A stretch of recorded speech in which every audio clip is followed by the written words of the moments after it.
Hi ಸ್ನೇಹಿತರೆ, ಇಂದಿನ ಜಗತ್ತಿನಲ್ಲಿ ಮೊಬೈಲ್ ನಮ್ಮ ಜೀವನದ ಒಂದು ಭಾಗವಾಗಿದೆ.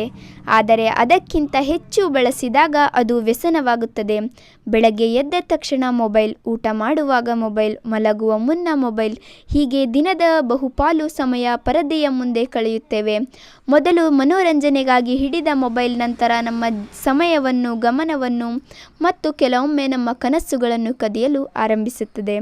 ಮೊಬೈಲ್ ವ್ಯಸನದ ದೊಡ್ಡ ಸಮಸ್ಯೆ ಏನೆಂದರೆ ಅದು ನಮಗೆ ತಿಳಿಯದಂತೆ ನಮ್ಮ ಸಮಯವನ್ನು ಕದಿಯುತ್ತದೆ.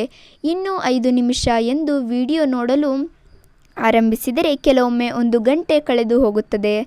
ನಂತರ ಮಾಡಬೇಕಾದ ಕೆಲಸಗಳು ಬಾಕಿ ಉಳಿಯುತ್ತವೆ. ಓದು, ಕೌಶಲ್ಯ ಕಲಿಕೆ, ಕುಟುಂಬದವರ ಜೊತೆ ಸಮಯ ಕಳೆಯುವುದು ಇವೆಲ್ಲ ನಿಧಾನವಾಗಿ ಕಡಿಮೆಯಾಗುತ್ತವೆ. ಮೊಬೈಲ್ ವ್ಯಸನದಿಂದ ಹೊರಬರಲು ಮೊದಲ ಹೆಜ್ಜೆ ನಿಮ್ಮ ಬಳಕೆಯ ಸಮಯವನ್ನು ಗಮನಿಸುವುದು. ಪ್ರತಿದಿನ ಎಷ್ಟು ಗಂಟೆ ಮೊಬೈಲ್ ಬಳಸುತ್ತೀರಿ ಎಂದು ನೋಡಿ. ಹಲವರಿಗೆ ತಾವು ಅಂದುಕೊಂಡಕ್ಕಿಂತ ಹೆಚ್ಚು ಸಮಯ ಮೊಬೈಲ್ನಲ್ಲಿ ಕಳೆಯುತ್ತಿರುವುದು ಗೊತ್ತಾಗುತ್ತದೆ.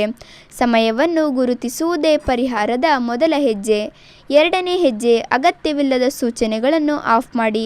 ಪ್ರತಿಯೊಂದು ನೋಟಿಫಿಕೇಷನ್ ನಮ್ಮ ಗಮನವನ್ನು ಬೇರೆಡೆ ಸೆಳೆಯುತ್ತದೆ. ಮೊಬೈಲ್ ಕೈಗೆ ತೆಗೆದುಕೊಳ್ಳುವಂತೆ ಮಾಡುತ್ತದೆ.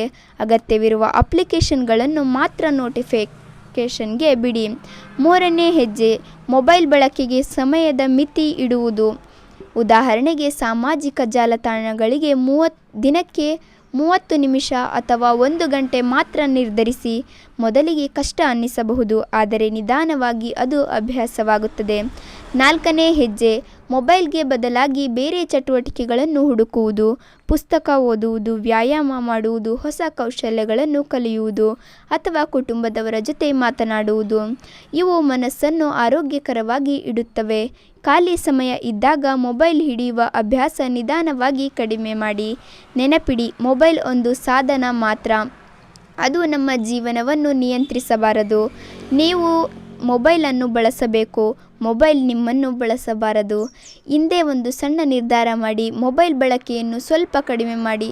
ಯಾಕೆಂದರೆ ನಿಮ್ಮ ಸಮಯವೇ ನಿಮ್ಮ ಜೀವನ. ಅದನ್ನು ಉಳಿಸಿದರೆ ನಿಮ್ಮ ಭವಿಷ್ಯವನ್ನು ಉಳಿಸಿದಂತೆಯೇ. ಇಂತಹ ಇನ್ನಷ್ಟು ವಿಡಿಯೋಗಳಿಗಾಗಿ ನಮ್ಮ ಚಾನಲನ್ನು ಸಬ್ಸ್ಕ್ರೈಬ್ ಮಾಡಿ.